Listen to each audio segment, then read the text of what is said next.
Most people think the financial game begins when they start spending money. In reality, it begins much earlier. It begins the moment money enters your account. That moment is far more important than most people realize because what happens in the first few hours after getting paid often determines where that money eventually goes. Not all at once, and not in obvious ways, but through a series of small decisions that quietly shape financial outcomes over months and years. For many people, payday feels like relief. Bills can finally be paid. Debt can temporarily shrink. Stress becomes quieter for a moment. The account balance looks healthier, and psychologically, this creates a powerful sensation of safety.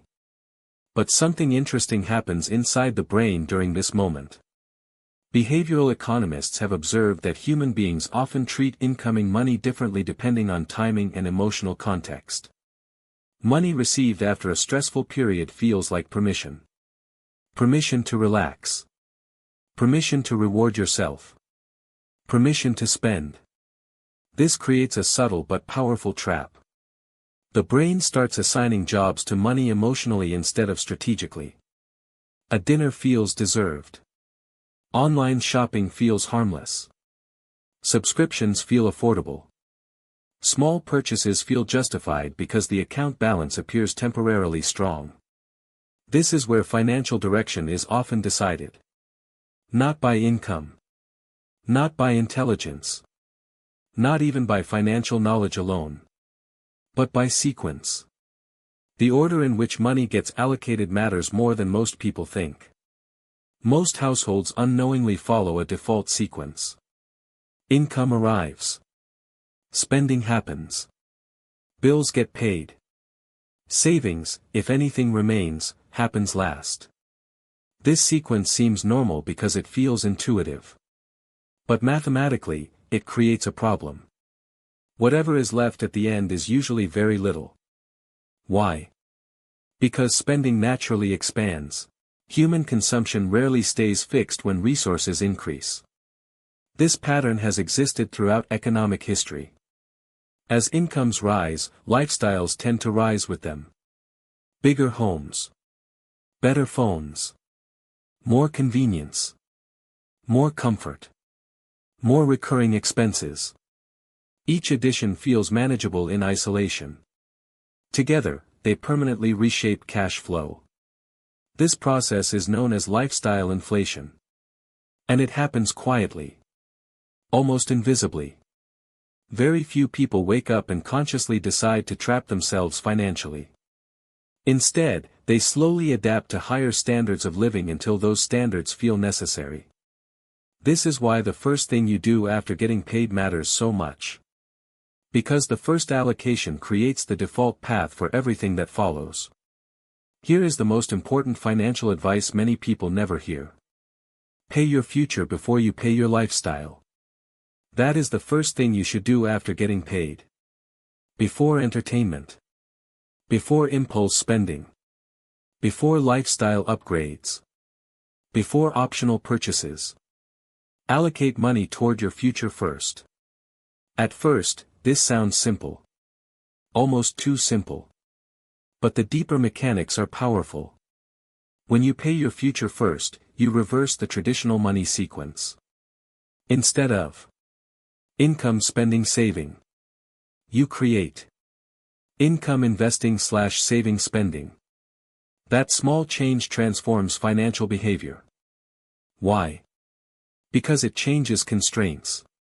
And constraints shape decisions. Imagine two people earning the exact same salary. The first person saves whatever remains at month's end. The second person automatically moves 20% into investments the moment income arrives. After a few months, their lifestyles begin diverging. The first person adapts upward to available cash. The second adapts to reduced spendable cash. That difference compounds. Not only financially. Psychologically. The second person begins living below capacity by design. And this creates optionality. Optionality is one of the most misunderstood forms of wealth. People often think wealth means visible luxury. Historically, True wealth has often meant something else entirely. Freedom of choice. The ability to say no. The ability to walk away. The ability to survive shocks. The ability to control time. Money becomes powerful when it buys flexibility. And flexibility begins with surplus. Surplus only exists when future allocation happens before consumption absorbs resources. Now let us go deeper. Why is paying yourself first so difficult? The answer is psychological. Humans struggle with delayed gratification. The brain heavily favors immediate reward over future benefit. This tendency is called present bias. Present bias explains why a purchase today feels emotionally stronger than financial freedom decades from now. The reward is immediate. The sacrifice feels abstract. This bias is heavily exploited by modern consumer systems. One-click checkout removes friction. Digital payments reduce spending awareness. Subscriptions automate recurring outflows. Marketing converts emotion into spending within seconds. Entire industries profit from reducing the pause between desire and purchase. The less friction there is, the easier spending becomes. This means saving money manually is increasingly difficult.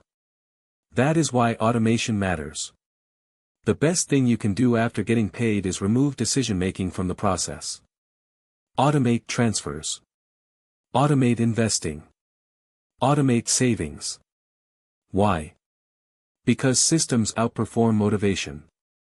Motivation fluctuates. Discipline fluctuates. Willpower fluctuates. Systems persist. This principle appears repeatedly across economic behavior studies. When beneficial financial actions become automatic, participation increases dramatically. Why? Because default behavior is powerful. Humans tend to follow the path requiring the least resistance. If spending is the default, spending wins. If investing becomes the default, wealth builds. This is why automation is so effective. It changes the default path of money. And default paths shape long-term outcomes. Now consider the mathematics. Suppose someone earns $3,000 per month. They decide that the first $500 immediately goes toward future allocation. Part into emergency savings. Part into investments. Part into long-term reserves. At first, this feels restrictive.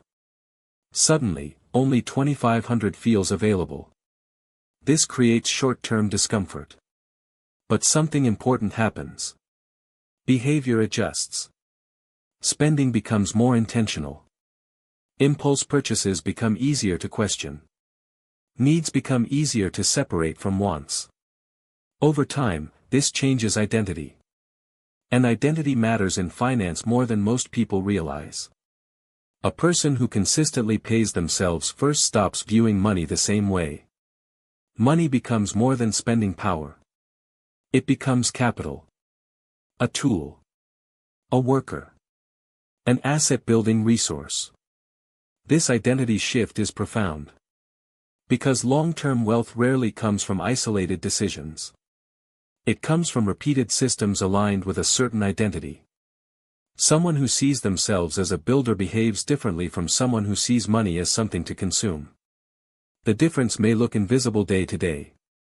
But over years, it becomes enormous. This is also why small percentages matter more than dramatic one-time actions. People often wait for a future version of themselves to save seriously. They tell themselves, "I'll start when I earn more." This sounds reasonable. But historically, higher income alone rarely solves poor allocation habits. Why? Because habits scale. If someone spends everything at one income level, they often spend everything at the next. More income without better systems often creates bigger lifestyles, not bigger assets. This is why starting early matters. Even small automatic allocations create powerful long-term effects. The amount matters. But the system matters more. Because systems shape habits. Habits shape identity. Identity shapes outcomes. Now let us zoom out further. The first thing you do after getting paid is not only about money. It reveals priorities. Every allocation is a vote. A vote for present comfort. Or future freedom. A vote for consumption. Or ownership. A vote for dependency. Or optionality. This is where financial psychology becomes fascinating. Most people do not consciously choose dependency. Yet repeated consumption-first behavior creates it. When every dollar gets absorbed by obligations, freedom shrinks. Choices narrow. Stress rises. Unexpected expenses become dangerous. Time becomes controlled by necessity. This creates a hidden trap. A person may earn a high income and still remain financially fragile. From the outside, they appear successful. Inside, their system lacks resilience. This is why income alone is a poor measure of financial strength. Cash flow structure matters more. What matters is not how much enters. What matters is how much remains under your control. Historically, economic resilience has always favored those with reserves. During recessions, inflationary periods, layoffs, and economic shocks, people with surplus gained options that others lacked. They could wait. Adapt. Negotiate. Rebuild. Survive. Surplus creates resilience. And resilience creates leverage. This is why paying yourself first is not merely a savings tactic. It is a resilience strategy. You are building buffers against uncertainty. And uncertainty is unavoidable. No economic cycle lasts forever. No industry remains stable forever. No job is guaranteed forever. Preparing for uncertainty is not pessimism. It is realism. This brings us to a common objection. What if I can barely cover expenses already? This is a valid concern. Not everyone has large margins.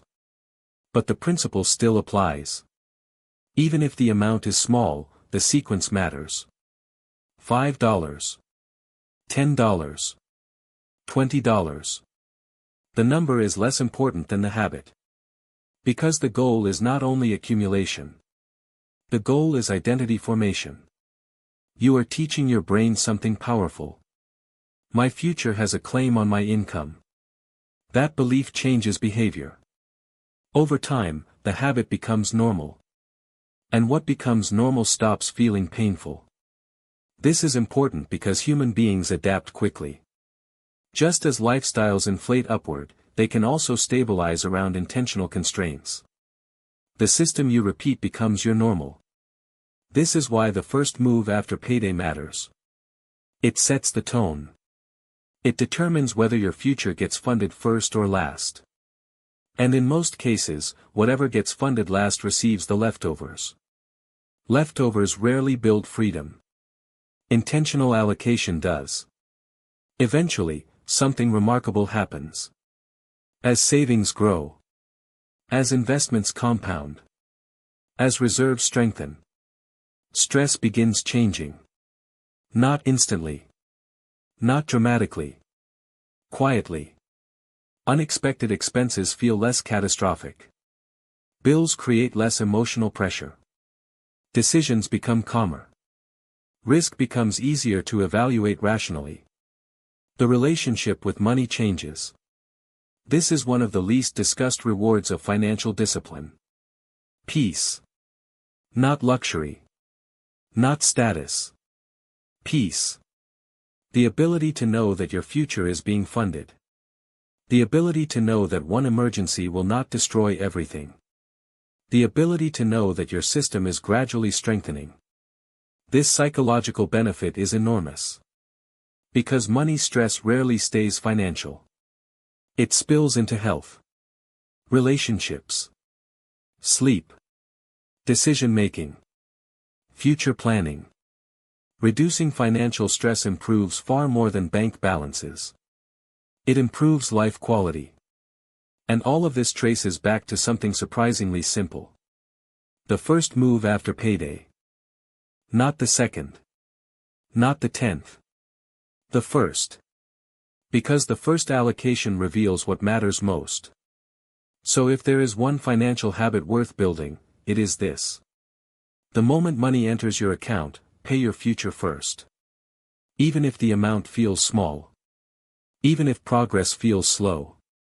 Even if nobody notices. Because wealth rarely begins with dramatic financial moves. It usually begins quietly. With sequence. With systems.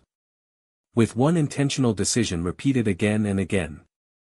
And often, the most important financial advice you will ever hear is not about earning more. It is about controlling what happens first when money arrives.